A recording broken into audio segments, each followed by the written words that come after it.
অনেকেই আছেন বিভিন্ন বড় বড় কথা বলেন, কিন্তু সেই আন্দোলন বাস্তবায়নের জন্য অর্থনৈতিকভাবে তাদেরকে সহায়তা, সেই ক্ষেত্রেও চিকিৎসক হিসেবে আমি এবং আমার সহযোগীরা পিছিয়ে ছিলাম না।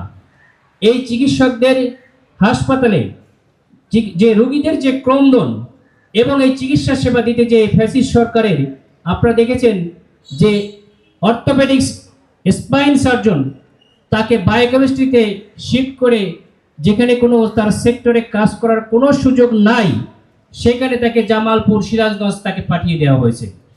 আনফরচুনেটলি এই জুলাইকে যারা ধারণ করতে পারে নাই, সেই ফ্যাসিস্টের প্রেতাত্মা আবার এই সরকারের উপরেও কিছুটা চেপে বসেছে। সেই একই ব্যক্তিকে আবার তার সংশ্লিষ্ট বিশেষায়িত জায়গা থেকে একটি জেনারেল হাসপাতালে এই জুলাই আন্দোলনের সামনের সারিতে কাজ করা সেই চিকিৎসককে আবার একটি জেনারেল হাসপাতালে ট্রান্সফার করা হয়েছে। এটা সত্যিকারের জাতির জন্য সত্যি দুর্ভাগ্যজনক।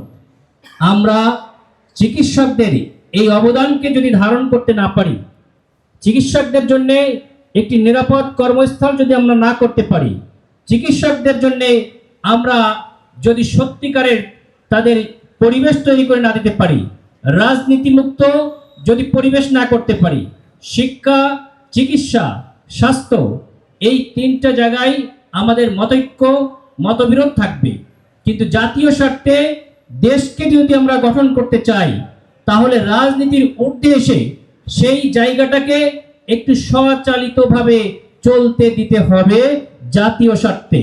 আমরা যদি বিশ্বের বুকে উঁচু করে দাঁড়াতে চাই, তাহলে শিক্ষা ক্ষেত্রে রাজনৈতিকভাবে আমাদের এক একটা মতাদর্শ থাকবে, কিন্তু জাতীয় স্বার্থে গবেষণার ক্ষেত্রে আমরা যদি বৈজ্ঞানিকভাবে দাঁড়াতে চাই, বিশ্বের সঙ্গে তাল মিলিয়ে আমরা যদি প্রতিযোগিতা করতে চাই, তাহলে আমাদেরকে অবশ্যই রাজনীতির ঊর্ধ্বে শিক্ষা, চিকিৎসা, এই জায়গাগুলোর উপরে বিশেষ গুরুত্ব দিয়ে আমাদেরকে এগিয়ে নিতে হবে।